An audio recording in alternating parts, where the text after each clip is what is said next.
Hello. Hello, happy Thursday, everyone. Hmm. Hope you all had a great week. Great week.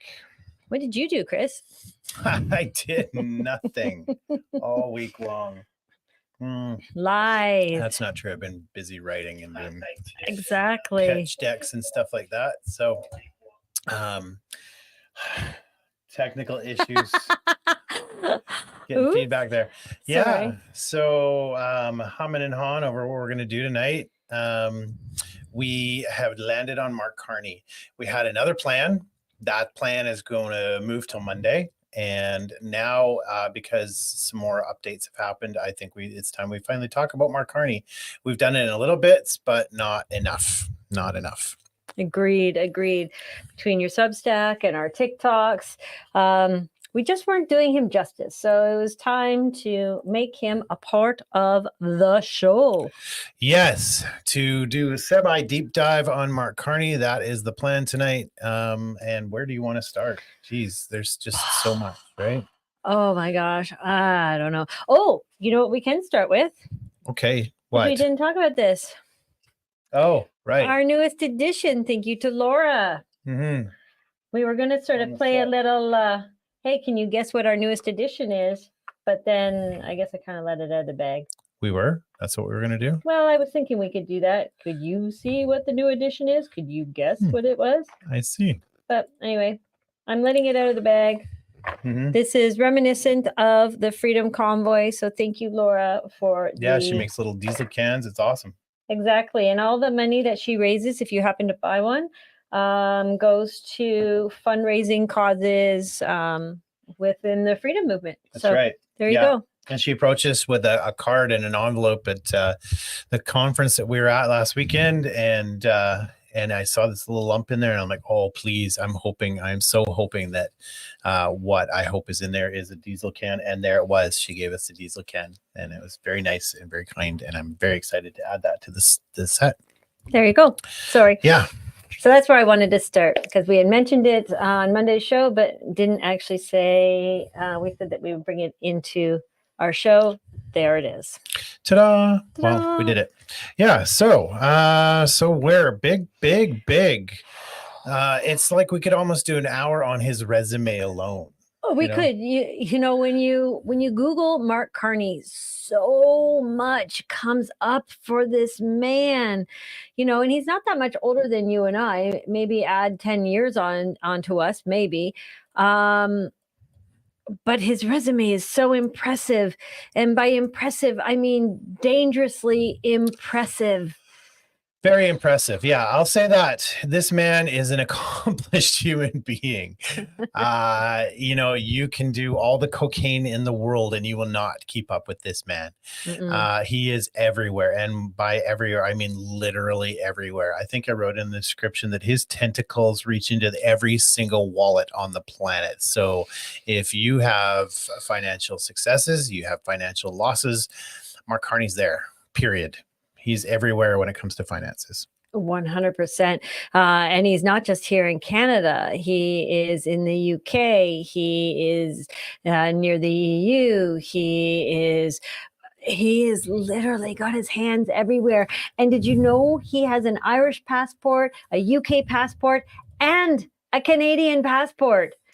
I'm surprised he doesn't have a U.S. passport because he worked there for quite a while too. So I wouldn't be shocked if he had like 4 passports. Yeah, I couldn't find anywhere that it said that he had a U.S. passport, but you are right. I forgot he did work down in the States. He actually worked in New York for a while. He has moved his family, his wife and his children between those three countries. So good on them for following him. The money was good. Yeah, so let's just start at the beginning. He went to school at Harvard and Oxford, 2 of those giant Ivy League schools that have, I would say, conspiratorial connotations to both of them. Harvard being skull and bones, and then Oxford Yale is skull and bones.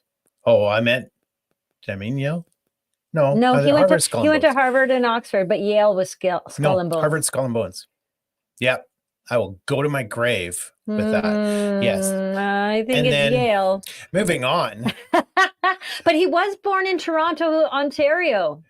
So I was surprised when I saw, because I'm going, how did he hook up with all these elites? But then I saw, Harvard, Oxford, right. got And then, it. so yeah, finishing my thought with Oxford and Rhodes Scholars, and there's a lot of connotation. And you know who else is a Rhodes Scholar? Chrystia Freeland is a Rhodes Scholar. Did you know? Did you know these things? No. Yes, I did. Yes, I did. Yes, I did. That's true. That's true, Hesham. It doesn't seem like anybody's devoted to Canada in politics anymore. No, Yeah. not at all. And, he's being touted right now by the Conservatives as being the next Liberal leader. He's being touted on the news as being perhaps the next Liberal leader, or possibly replacing Chrystia Freeland.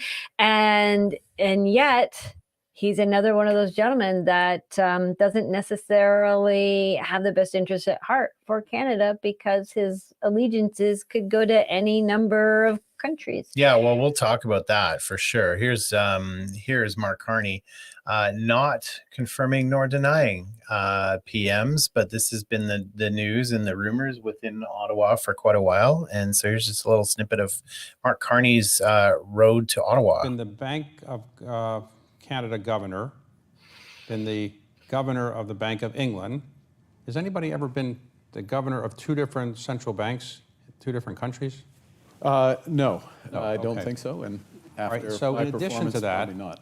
In addition to that, you are also the chairman of Brookfield Asset Management, and you are the new chairman of Bloomberg.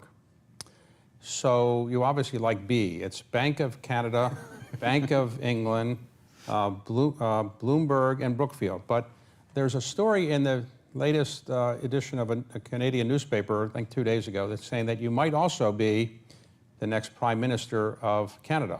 So any interest in that?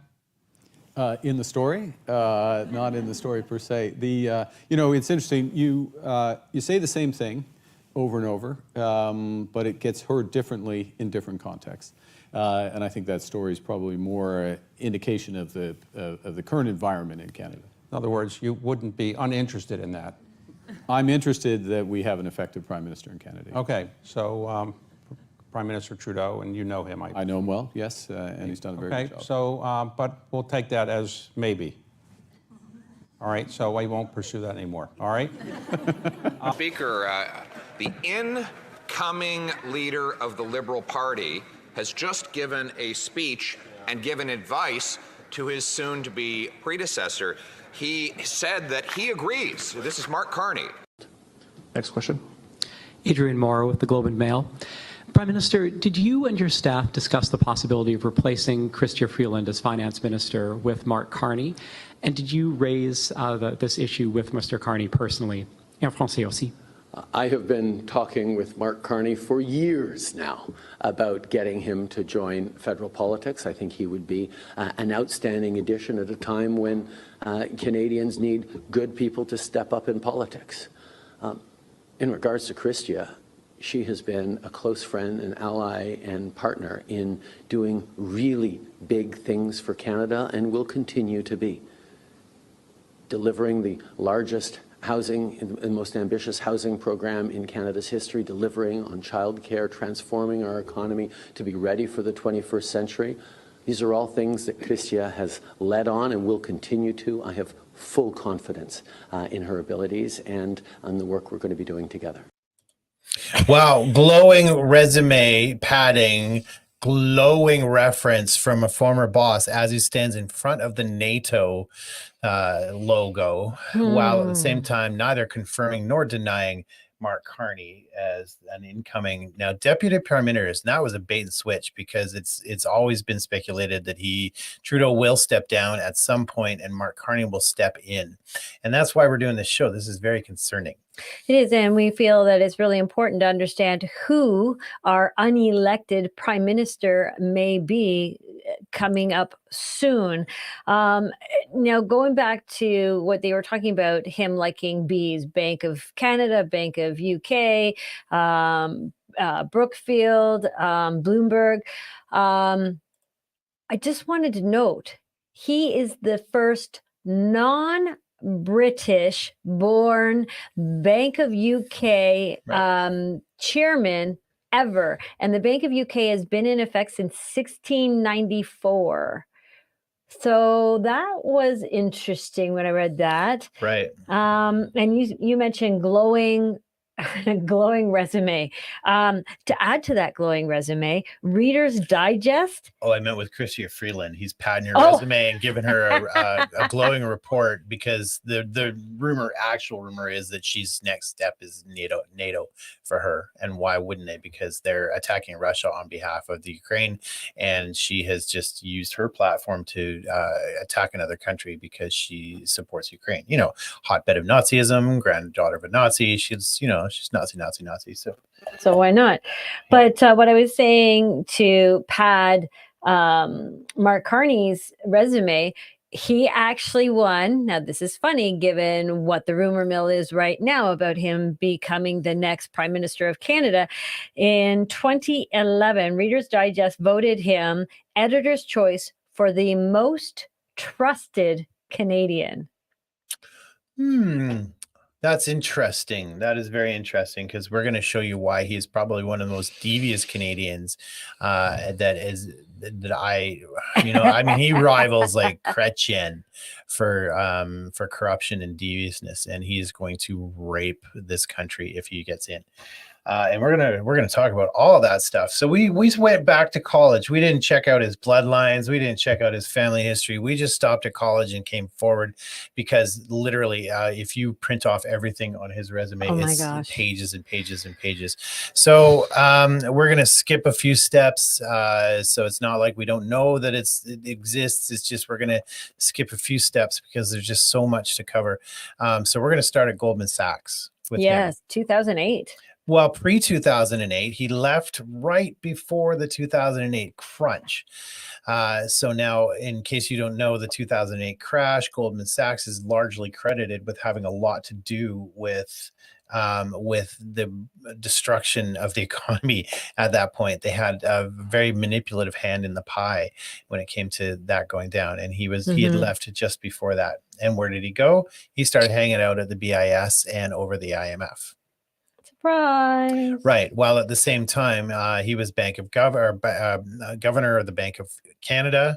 And then after that, he also went over to the governor of Bank of England. And those were not his only jobs. He was in the middle of, he's on several boards, several chairs, several think tanks. Like he's doing 80 things all at once. Yeah, he became the chairman of Basel in November 11th. 2007, governor of Bank of Canada. He was also on the Department of Finance. He was the chairman of the BIS from July 10th July 2010, to January 2012. He was the sweetheart pick to run the IMF, and he chose not to. Yeah, he was also on the committee for the global financial system. He is on the Group of 30. He is a WEF. He was on the WEF. He is a Bilderberger meetings in 2011, 2012, and 2019. So just pulling back. Yep. So he leaves Goldman Sachs and goes over to the IMF and BIS. Goldman Sachs brings about the destruction of a global economy. It was one of the biggest ones since the 30s, crash. Yeah. And that is what initiated Basel. Basel was a response, because what they said was banks need to now, since they don't really have anything backing up their ledgers, and just because you have money coming in on those made up bank accounts doesn't mean that it's actual money. And so they said you need to have assets backing your accounts now.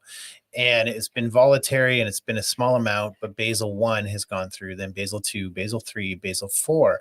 So basically, Mark Carney's at Goldman Sachs, who bring about this global crash to bring in global banking. And in response to that, Mark Carney is the guy who creates the solution to that as well.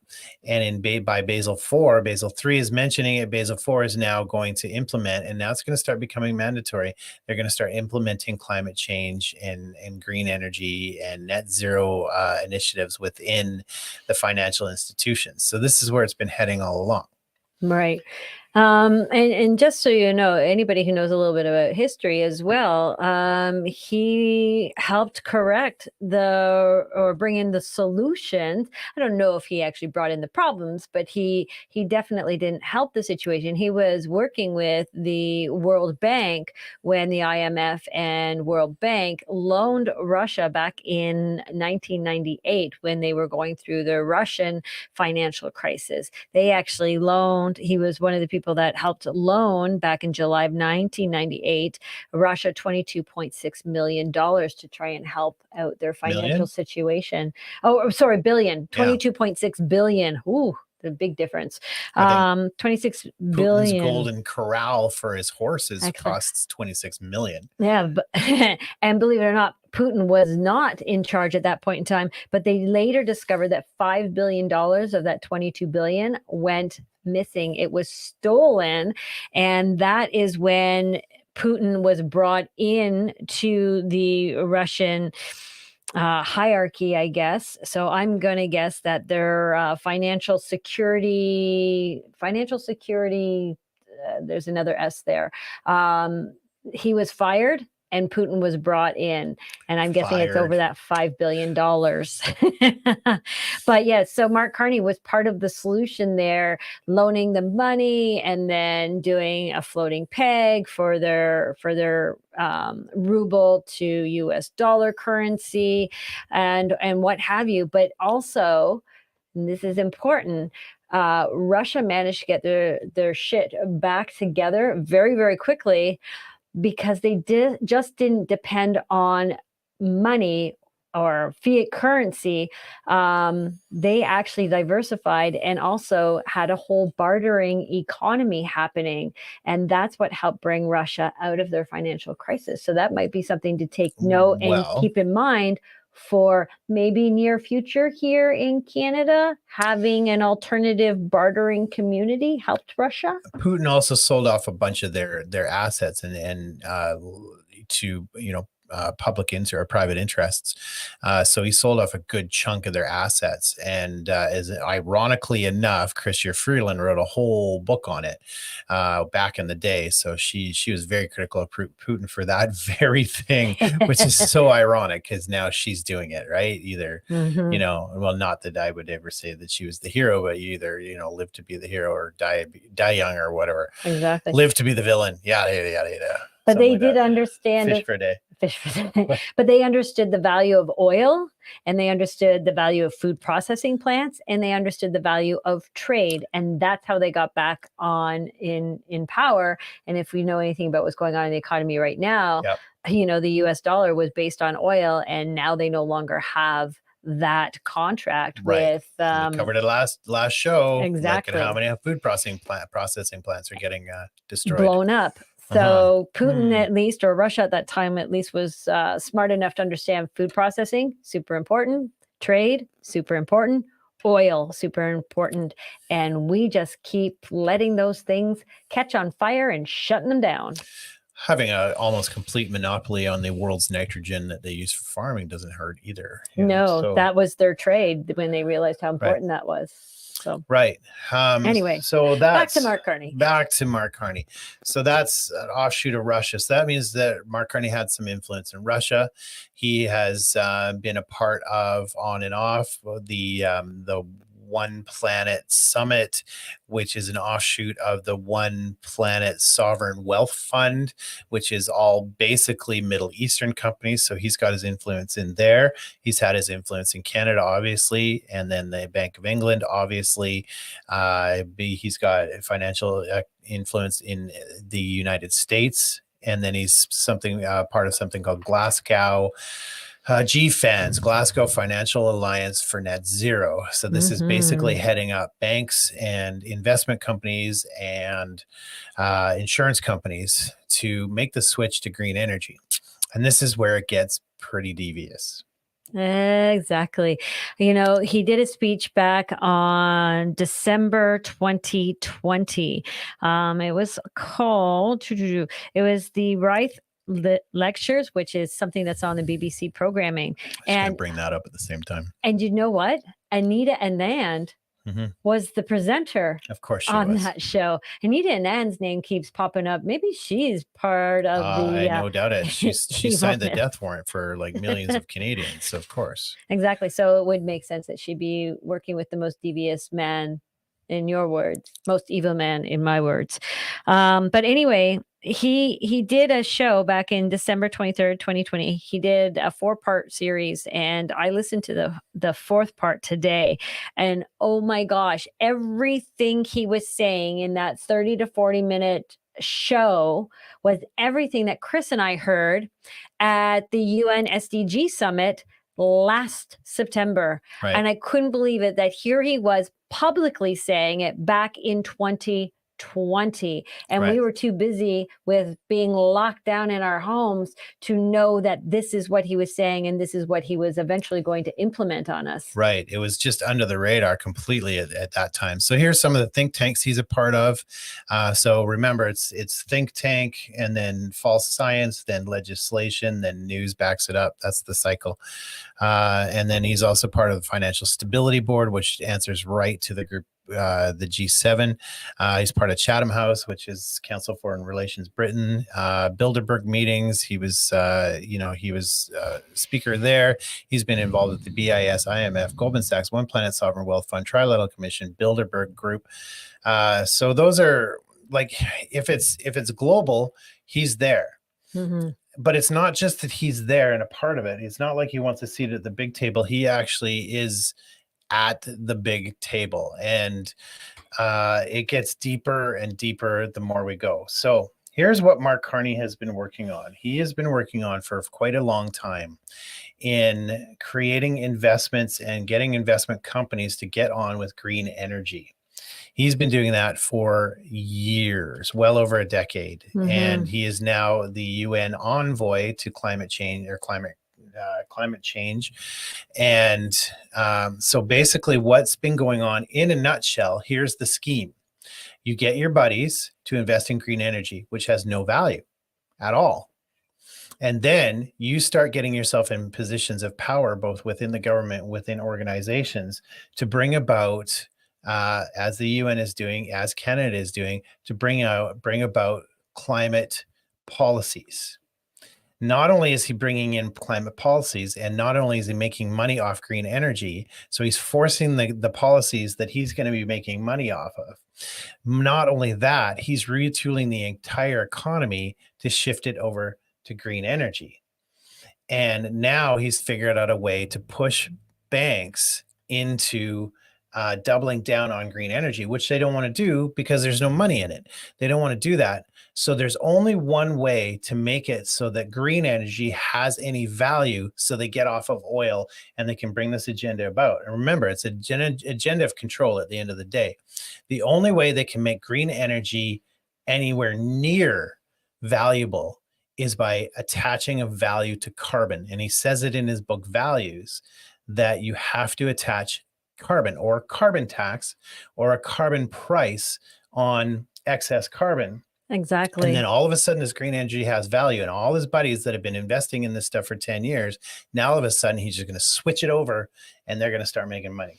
Yeah, one of the big including things one of the big things he talked about in that talk was redefining society's values, prioritizing resilience and solidarity and sustainability. And he was talking about taking the word urgency and rephrasing it to opportunity, and taking the word complacency and turning it into the word commitment. And when you make those two words, urgency and complacency, mean opportunity and commitment, all of a sudden everything sounds positive, and you've got a society now buying in and shifting to the net zero, becoming an opportunity for change. And he says change is coming whether you like it or not. Well, he's bringing it about. So he actually goes on several talk shows and says we're retooling or rewiring or replumbing the economy. Yeah. And so what did we cover? So he wants to make the economy not based on gold or oil. He wants to actually turn it into trade. so different commodities in different countries, and he figures he can devise a way to make it all even for all the countries based on the different trade. Now, we did a show, was it last show, where we covered it, where they're cracking down on Idaho potato farmers. And now we find out that the globalists are involved in bringing up potato farming in Brazil. So was it Brazil? Colombia. So this is how they equalize the trade, by killing it in the US and bringing it up in a third world country. And so they're going to do the same thing.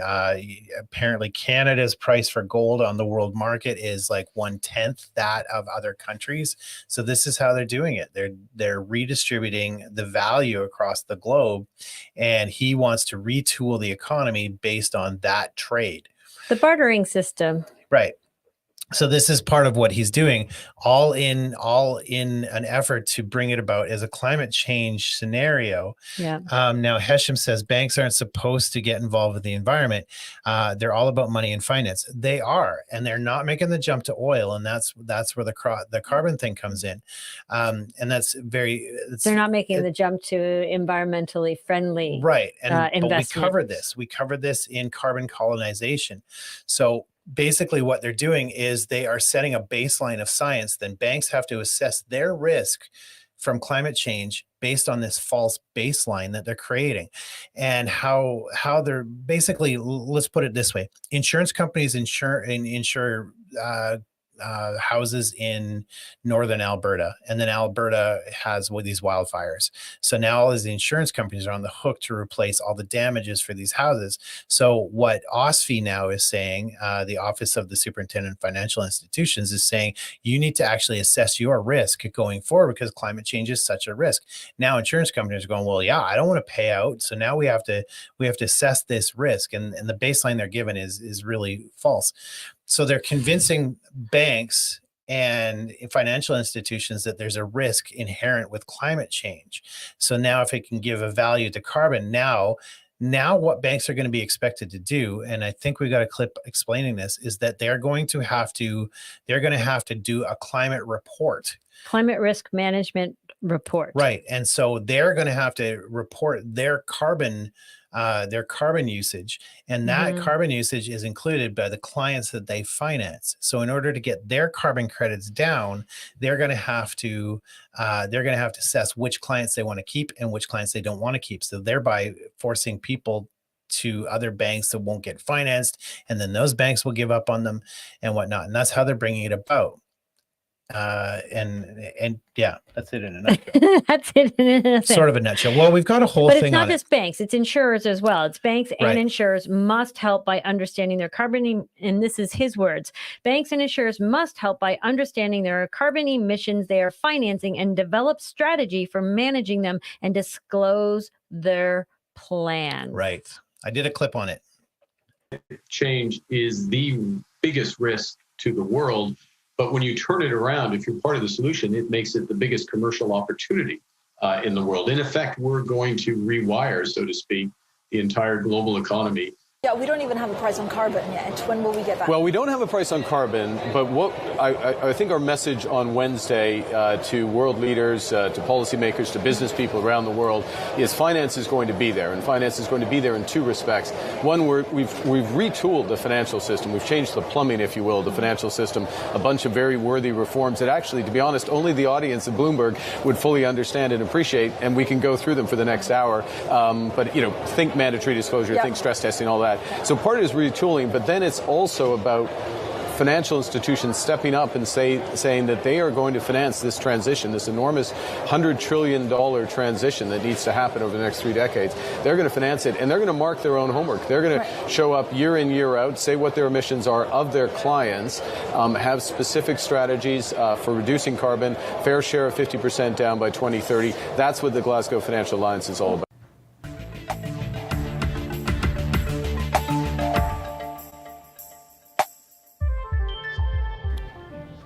Hi, I'm Michelle Sterling for Friends of Science Society. Mark Carney has been appointed as climate envoy to the UN. In October 2019, Carney threatened that firms ignoring the climate crisis will go bankrupt. That sounds like a coercive threat from someone who's been pushing carbon markets for decades. Carney is former governor of the Bank of England. Before that, governor of the Bank of Canada. And before that, he was with Goldman Sachs for some 13 years. In September 2015, just before the COP21 Paris Agreement, Mark Carney gave a speech to Lloyd's of London, the big insurance firm, on the tragedy of the horizon. In it, he claimed that climate change was a crisis beyond the traditional financial cycles of a few years. After Carney's speech, Steve Kopitz of Princeton Energy Advisors did a fact check on Carney's climate and disaster cost claims, only to discover Carney's speech was a failure of analysis, presenting the source data and facts. Kopitz writes, "The very worst interpretation is that Mr. Carney is in fact aware of the source data, but chose to make hysterical claims to promote a personal political agenda." Thus, it's very problematic that Mr. Carney continues to carry these false notions forward to his new position as the climate czar at the UN. At the COP25 conference in Madrid, talks fell apart over Article 6. This is a section that refers to carbon trading.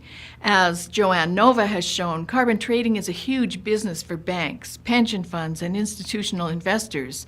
But ultimately, it's a kind of Ponzi scheme that relies on you, the little people, to underwrite it with carbon taxes. She calls it the subprime carbon is coming, referring to the disastrous subprime mortgage meltdown of 2008. Unlike regular industries, carbon trading is the lack of delivery of an invisible substance to no one. So, unlike fuel taxes that you pay, where you get a road and road maintenance in return, or income taxes, where you get money for hospital and health services, military defense, schools and education, carbon taxes buy you nothing. They also do nothing for the climate or environment. Bjorn Lomborg, the skeptical environmentalist, has shown that even if every country met their Paris Agreement greenhouse gas reduction targets, there might be a reduction in warming of an infinitesimal 0.05 degrees Celsius by 2100. That is an immeasurable amount of change. So here you've got a man who makes his money off of climate ESG policy, at the same time doing what? He's also the head of the UN agency that's doing what? Making climate policy. So making money off of climate policy, making climate policy. Okay? Right. Yeah. So she makes a good point. Not that we trust Michelle Rumpel-Garner, young globalist leader, but she makes a very good point there. And the conservatives are all pitching him as the next leader of the liberals. So they're helping bring in Carney. So make no mistake, they'll bash him, but they're doing this predictive programming to bring him in as well, which is another indicator that this man's a globalist. Exactly. And, he talks about we have to redefine society and redefine value. And he says value in service of values, profitable to be part of the solution, but it will be costly to remain part of the problem. And this leads me into social credit scores, perhaps. Because value in service of values, that's what they're going to redefine and reteach society, that you need to change your values, change your morals, change your ethics, and that there's service of value in service of values. And the only way that you can get value in service of value is if you're applying some sort of credit score to it. So we know the carbon credit score is a big part of his plan, but then you've got the social credit score, the ESG, which he also helped implement the ESG. So profitable to be part of the solution. So if you're part of the solution, the banks will invest in you. Yes. But if you're not part of the solution, the banks are not going to invest in you. In fact, they're going to pull financing from you. They're going to pull funding from you. They're not going to renew your mortgages and your loans.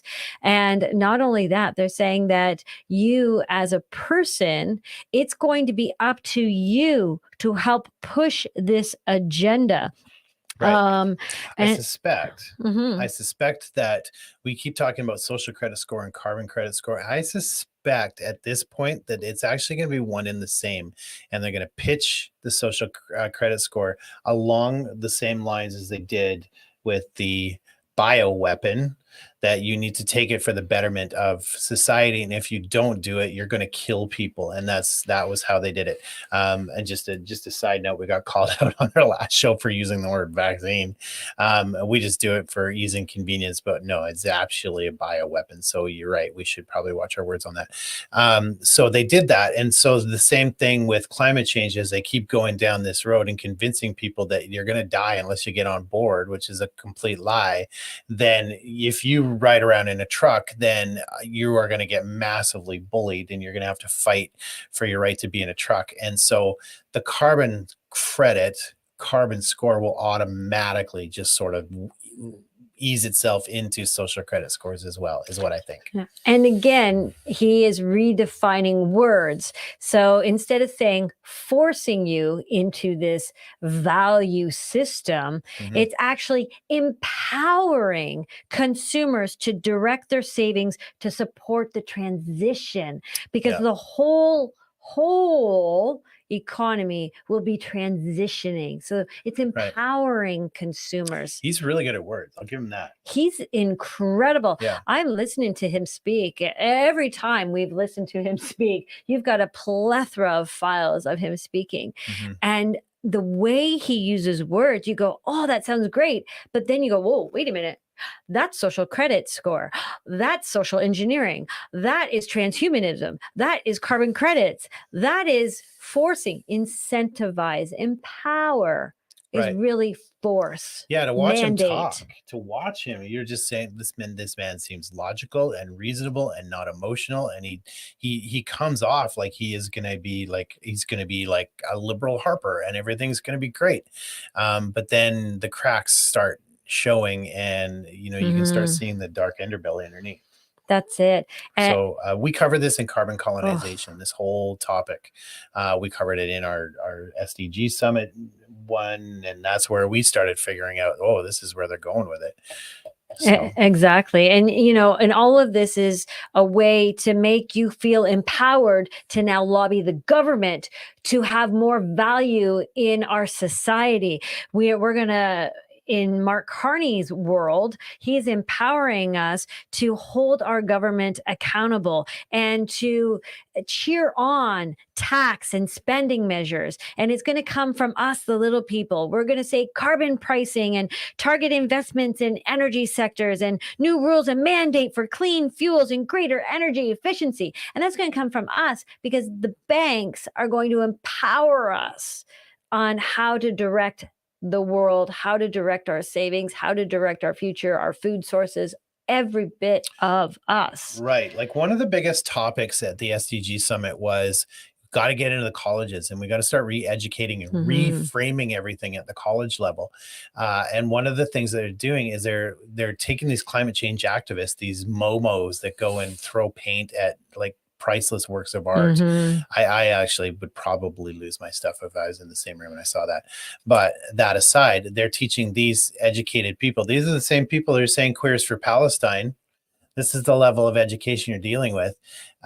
They are telling them that they need to go and pressure the bank. So if the bank is investing in things like oil, then you need to teach that bank a lesson and pull your savings and investments from them and put it to a bank that actually cares. But the other thing they talked about when we were at the One World Trade Center at that meeting was how they need to stop oil advertisements like they did with cigarettes. And now actually we just saw legislation come out in Canada that's on the table right now that they're doing that very thing. I think it's in the budget actually.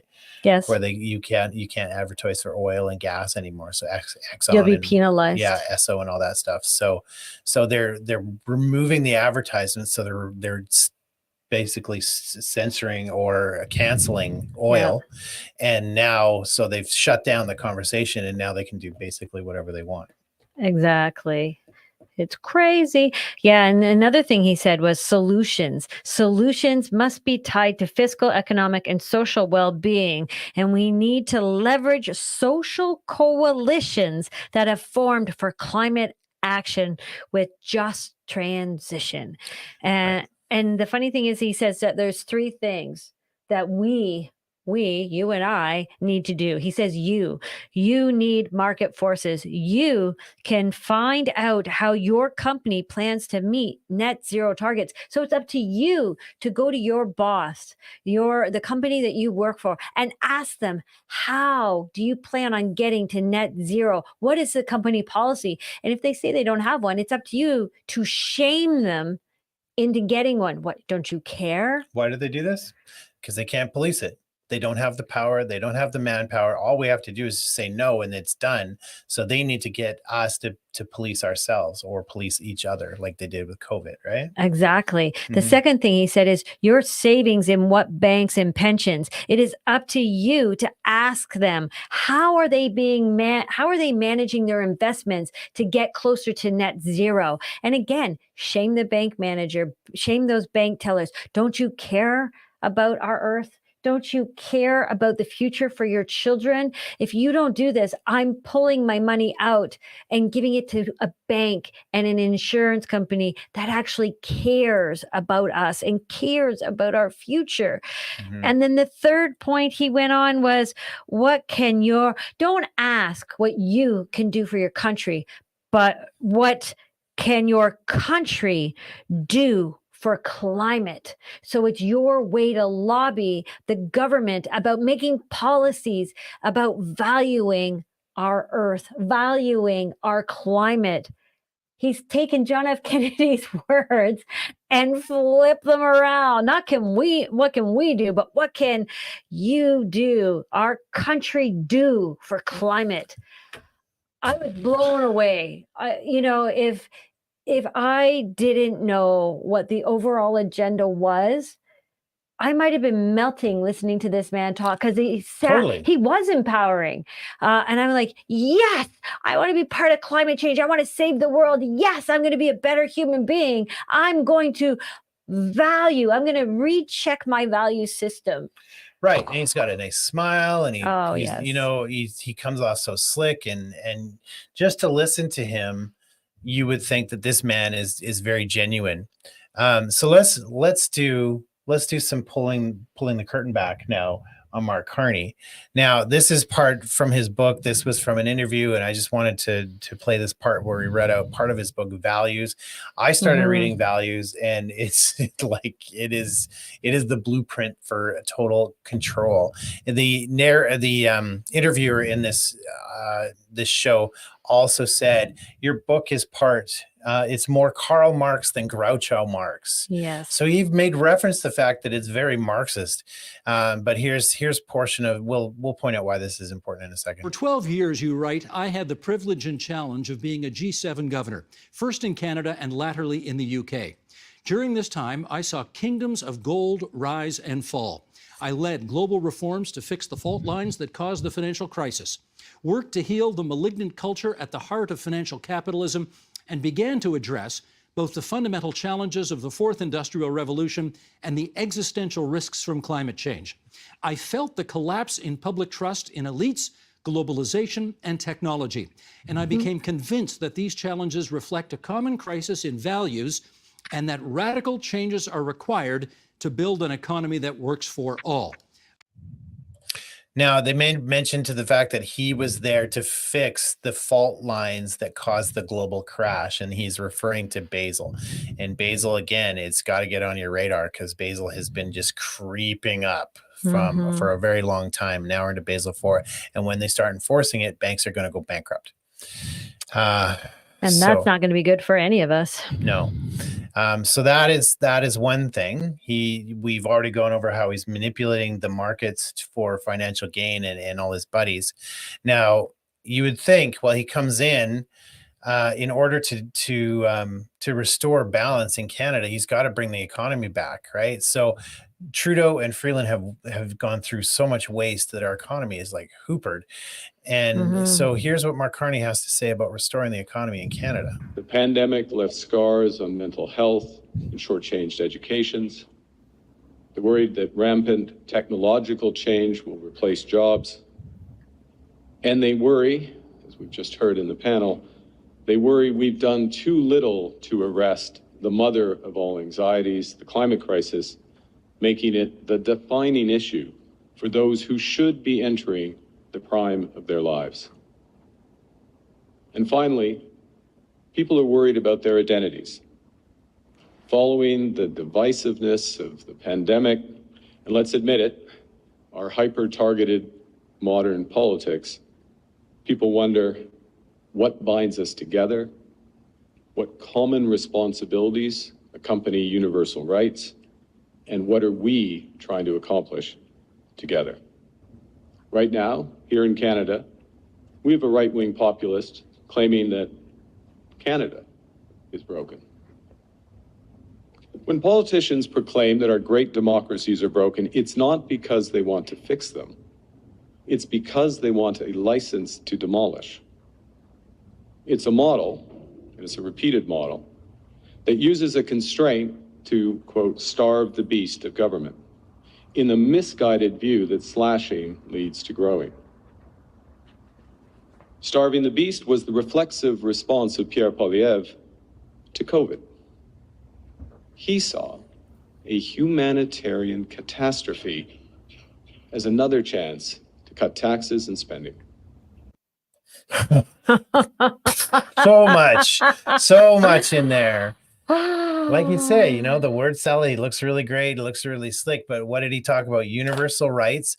What he's talking about is the same thing that brought us all down with COVID, and that is your rights don't matter as much as the rights of the society. So your individual rights don't matter as much as the rights that we want to apply to your entire society. That's one thing. Which is funny because your individual rights actually help make and create a diverse society that is stronger and more intelligent and problem solving, more creative.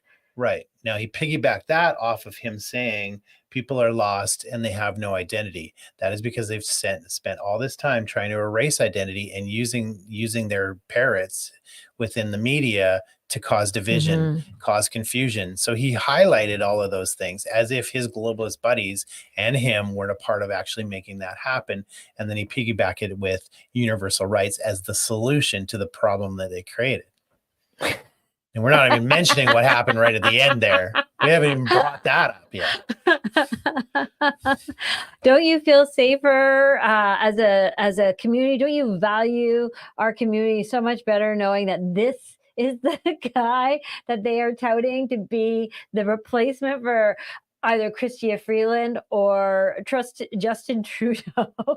Yeah, so you think, well, this is a genius. This is a man who has righted the ship for so many financial institutions. So he's going to do the same thing for Canada. They're calling him the savior of the Liberal Party. I mean, CTV News, just like, what do we know about this savior, this guy who's going to save, Canada?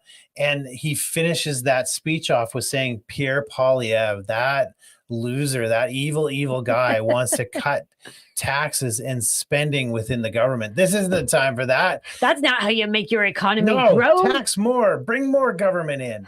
Let's break the people completely. That will encourage growth when you have a broken society. No, that's how you encourage revolution. And he said it with a smile. He did. Right? Senior Canuck says soft communism. Yeah. Yes. Yeah. Well, I guess it's better than hard communism.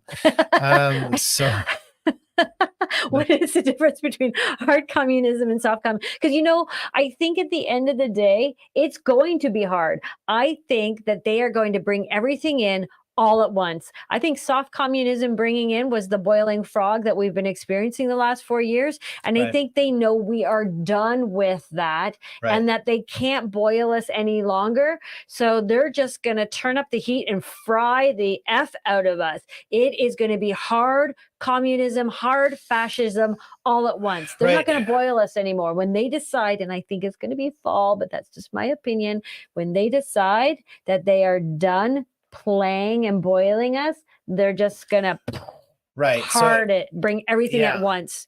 So they've been touting him as the next leader of the Liberal Party, and then all of a sudden it is switcheroo in the news, and they say, well, you're going to bring in Carney instead of Freeland. Now we already know Freeland is she's one and done. She's gone to NATO. Done. That's what she wanted from the get-go. She wanted to be at NATO. So what a weird move to start putting him in under Trudeau, which would indicate that Jody is actually right. Holy balls. Kills you to say it, doesn't it? Yeah, I'm kidding. That something's going to happen, and it's going to facilitate some sort of emergency, which will bring Carney up. And then now this man is beyond not nice. Just for the record, I want to bring this one back up. So here's him, part of all these think tanks. He's also the first recipient of the Club of Florence Humanist Award. Yeah. Humanism is a euphemism for eugenicists. So just so you know on that front. Now, this was Mark Carney, just in case you still think, though, he's pleasant. He's a pleasant man. Pleasant to look at, perhaps, but not a pleasant man. Here's just a few paragraphs from what he wrote in 2022 on the convoy, just after the Emergency Measures Act wrote out. And this is a very long article. Email us at info@tfmreport.com, and I will send you the article because I saved it and archived it. It's a long, and the words are just vicious, but I brought some of it here with us today.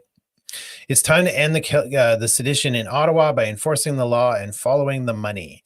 In our capital city, many people have been terrorized for more than a week. Women fleeing abuse have been harassed. Many elderly have been too afraid to venture outside their homes for groceries. Families have been deprived of sleep for days on end by the constant barrage of 100 decibel noise. Control over the city's downtown, which includes the parliamentary precinct, was ended by the police and taken over by what the chair of the Police Services Board describes as an insurrection.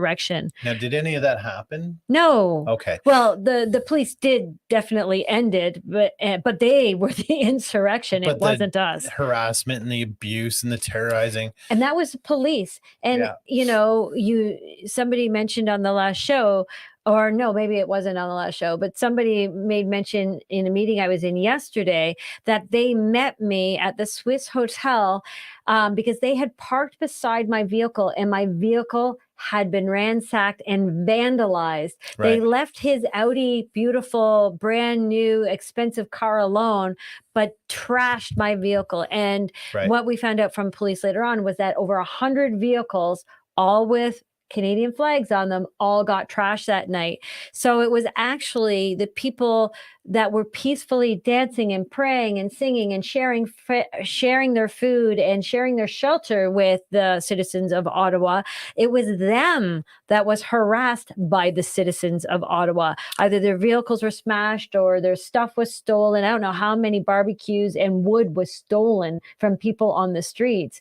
And then, of course, the police came in on the 18th and 19th and smashed and destroyed everybody else. So just finishing, but now in its second week, no one should ever have any doubt. This is sedition. That's a word I never thought I'd use in Canada. It means incitement of resistance or to insurrection against lawful authority. On Sunday, authorities began to draw the line, declaring a state of emergency, which was the right thing to do. Well, the law disagrees with you, Mark Carney. So that is his tone. That is his tone with people who now he did say something about you have a right to peaceful protest, but this was not protesting. This was insurrection. Right. So that is his tone towards people who this is the guy redefining value. Right. They were just fighting for their universal rights. No, redefining value. If they were fighting for climate change, we'd still be out there and it'd be allowed. Right. But because we were fighting for inalienable rights and the right to choose and the right to informed consent, no, that has no value in society. Right. So let's say all this stuff happens in the fall. Chris Weisdorf said it on the weekend, and I've been mirroring his thoughts on it for quite a long time. I say bring it, because that would be the end of them forever if they want to do that, because the people are not going to stand up for it. And Mark Carney would come down like an iron hammer on anybody who wants to argue. And I think that would be the finishing coup de grace for any government who wants to try and be tyrannical on the people, because Canada's not going to have it. And I know it seems like we will, and I know it seems like we're weak and all that stuff, but you just wait. I remember when people mobilized, when the convoy come, everybody knew their place and they all had a part, and they just did it without any organization. We are ready to go. So let them bring it. I say that's encouraging. That's it. Yeah, we're not going to allow him to bring our carbon budget down to 1/8 of what our grandparents' carbon budget was during their entire lifetime, because that's what he thinks, and that's what he did say as well in one of his lectures. Right. So that is Mark Carney, and that is, trust me, scratching the surface. When we say he has his fingers in every pie financially around the globe, it is his control over the financial system and the economy globally is total and complete. Like, this man has, besides probably being handpicked, has worked very hard at dominating the financial system around the world. And now he's got so much power that he is readjusting how it all works. Some would say that is one of the signs that you look for the mark of the beast. So you never know. You just never know. I mean, we should do a big pool, like, bet on the mark of the beast. We should. Well, who's the Antichrist? Is it Mark Carney? Is it Trump? Is it Prince Harry? There was a fourth one. Who was my fourth one? Jay-Z? No, not Jay-Z. Shakira. No, but her hips don't lie, so it couldn't be her. Apparently his hips do lie. No, but you know what? I'm really, now that we've gone through this at a very fast pace, because Chris literally had probably 50 files that he has collected over the last 6 months on Mark Carney. As soon as he started sort of coming on our radar, it's like, ooh, this guy looks dangerous. Let's just start collecting stuff just in case. And then we heard, oh, Mark Carney, the next liberal leader. And Chris was like, I knew it would be important someday. So, trying to compile over 50 files, PDFs, lectures, video recordings, like interviews 10 hours that he's of done. videos, and there's a lot. Exactly. And to just bring it into this little 1 hour session. And as we started out saying, we didn't even investigate his bloodlines because there is so much new stuff. And now I'm going, maybe we should have gone back and investigated his bloodlines. I know he's got 3 brothers and sisters. He's like the middle of 4, and he does have a mom and he does have a dad, of course. But I'm wondering, I'm really, really curious now, because he's had his hands literally in every sort of financial sector of the globalist predator agenda. Who is his family? What is his personal background for him to have all these top jobs in all these superpowers and in these global predators ranks? How did he get those jobs? Because they love their bloodline. They love their pure bloodline. So who is he really? Who is his ancestors? What does his family tree look like? Because we seem to, every time we dive into someone's family tree, it's like, oh, of course that makes sense. It's back to that 13 ancestry bloodline that is sort of responsible for everything. Well, yeah, and we should look into that. Just hadn't because it's just getting through his resume is word enough. We could do 3 shows on Mark Carney and Oh my probably God. maybe start to get somewhere with it. So that's Mark Carney. Keep an eye on him. It's something worth keeping your eye on and telling people about Mark Carney. So the other thing we wanted to talk about, though, is we want to save you some money on insurance. This is not an ad. Oh, yeah. What? Oh my goodness. I totally forgot about this. Good thing you wrote it down. Yeah, this is not an ad, by the way. So you don't have to sit through this. This is not an ad. This is some interesting conversation. I was in a meeting last night and it came up near the end of the meeting that, hey, if you've got a son and you want to save him some insurance. Car insurance. Boys tend to race. Boys tend to wreck their cars. So their insurance is a little bit higher than girls. So contact your insurance company if you have a teenage boy or a young male in your family that just got their license. Time out. This comes with a caveat. So just listen and then we'll debate the morals on it after.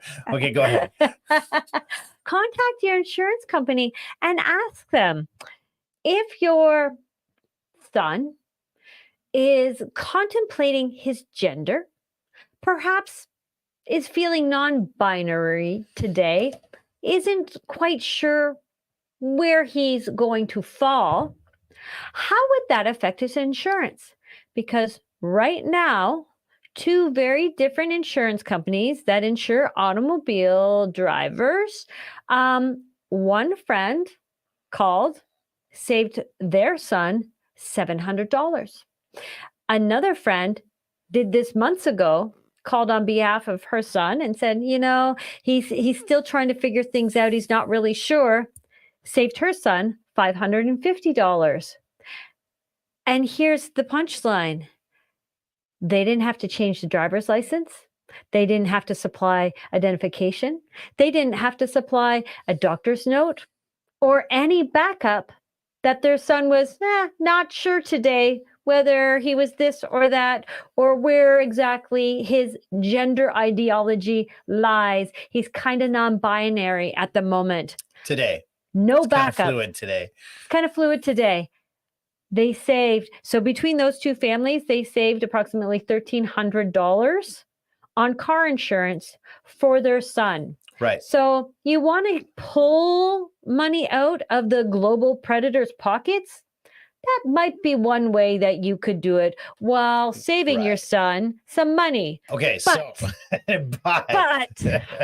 but we know there's somebody out there who's going to send a long email and they're going to say, no, even for that, for no amount of money, should you play that game and should you feed into the beast system and you shouldn't do that. And we wholeheartedly agree with you. That said, I don't like to play their games at all. I don't want to give them anything, and I don't want them to be able to change their stats either. No, I don't think I could do it. But it's not for us to decide what your moral lines are or what your decisions are going to be made. I'm just telling you that there's information out there that could save you a lot of money. You do whatever you want. Or your son. Just think of it as Geico. We're just Geico. We're just saving you some money on your insurance today. That's it. And pulling money out of the global predators' pockets. Right. So we're not going to decide for you. Money. We're not going to censor that information because, but if you feel like, well, why not, use their system against them? And why not, the more you do it, the less insurance companies will cater to it down the road. So you're actually probably putting a stop to it, which is reasonable. And it might actually make the insurance companies work for us because now the insurance companies are going to start lobbying the government that there's only 2 genders, male and female. None of this non-binary, none of this other BS that we keep hearing. There's 50,000 different genders now. We just heard of another one the other day. But that might be a way to fight back without really having to do much and putting money back in your pocket. So you decide for yourself whether this is something that you want to do, but I'm just telling you, you can flood the insurance companies and save a bunch of money at the same time, or you can just not play that game because then you're also admitting that this thing is real and you're using it to your advantage. And this whole Well, you're mental not thing is admitting not that real. it's real, You're kind of but you're playing the game. right. You're going to play the So game. it's up to you. It's up to you. That information exists. Do what you want with it. You know, if your kid's feeling kind of fluid that day, Mhm. you know, it doesn't have to be every other day. But anyway, No. so that's just a little bit of information for you to go on. And I'm sure just send the emails to jody@tfmreport.com. Sorry. I'm just saying it's, you know, everybody has an angle to attack these global predators on. Everybody has an angle to try and save money put money back in their own pockets while they pulled money out of theirs. We need every angle. So if it's motivating to you to put money back in your son's pocket, then And maybe take a little bit of money. Why should they keep all the money anyway? Exactly. But like I said, it will force them Right. to lobby the government about only 2 genders. So it might be another intuitive, creative way to get that message out there. But do it quick because Trudeau's people watch us. We know for a fact that they watch us, his PR team and his communications team. Hey, you little demons, how you doing? So they watch us. So they're probably going to put a stopper to that pretty freaking quick. They are. And just so you know where our heads are at, we know there's only 2 genders. We know male, female. We don't buy into the binary, blah, blah, blah, blah, blah, all of this stuff. There's the hermaphrodites that are born that way. Well, yeah. Oh, yeah. I forgot about hermaphrodites. And that is, yes, that is legit. I get it. But Chris has been mulling over putting together a conference. You know that we just did a conference this past weekend. wearethe.change.ca. You can go and check it out. And actually, it is now up on Rumble. They've got day 1 up on YouTube. wearethe.change.ca conference. But you know, Mark Carney in his little speech there was talking about destiny and purpose. And I thought that was interesting because, well, he mentioned it briefly. But I thought that was interesting because that's something that you've been talking and really big on is identity and purpose. Yes. And, you know, we've lost our sense of identity, and the government is, or not the government, the global predators are really pushing for us to lose not only our national identity, but our personal identity so that they can take advantage and they can push their ridiculous, evil agendas on us. Because when you're lost and you're depressed and you're questioning everything, including your own purpose and destiny, you are an easy target, and you are easy to like mold and take over, control. So Chris is thinking maybe we should be running a conference of some sort to help people understand what their purpose and destiny is. What did you say to me the other day about 5? There's 5 different things. Well, so the long and the short, we won't get into the details, but a 2-day intensive, find your purpose, find your destiny, and reclaim your identity. And here's the thing: when we do the stuff that we do, it seems scary to a lot of people. And the thing is, we don't have an enemy. We are, I mean, who said it? Roosevelt said it. The only thing to fear is fear itself. And that's the thing. The only thing keeping us back is our own fear. So that is our enemy. We got to conquer our own fear before we can conquer an enemy. And most of that fear comes from the fact that we have lost what our purpose and destiny is. So we don't know what to do. We feel powerless. And that's where the fear comes up, because we talked to so many people saying, when I got started, I had no idea what to do. And I was just doing stuff, but I had no idea, and they didn't have a direction. And so they felt powerless. Reclaiming your identity and your purpose and your destiny actually brings that power back to you. And now you know what to do, because this is your skill set. This is your superpower, and you know how to apply that in the world. So we've got a series of steps that can help sort of explore that. So this isn't a big 300, 400 people conference. We're talking like maybe 30 people in our home where we can sit down and have an intimate, intensive 2-day workshop on how to reclaim that, and at least get you started on the things that you might have been missing about yourself. So we basically, you know, we're like the aliens from Green Lantern. We're gonna give you that. We're gonna give you that lantern in your ring, and you know that superpower. But this is really we very much feel like this is a God thing, and he wants to speak into your life pretty intensely. So if this is something that you think you might be interested, or you think it might be something that you might be able to help with, or can suggest somebody that this might appeal to, or somebody that works in this area, that this is kind of their profession, or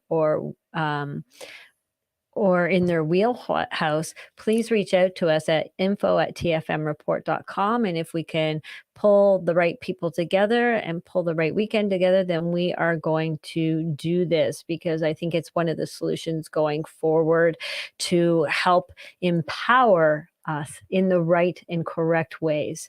And there is a weird flashing thing that I can see, and it is driving me crazy. And I just started noticing it. Can you see it on the screen? Yeah. That's my internet. That's what it is. Okay. Driving you crazy, hey? It is, because I'm seeing this weird That's a flashing, short and I'm bus going, ride. what?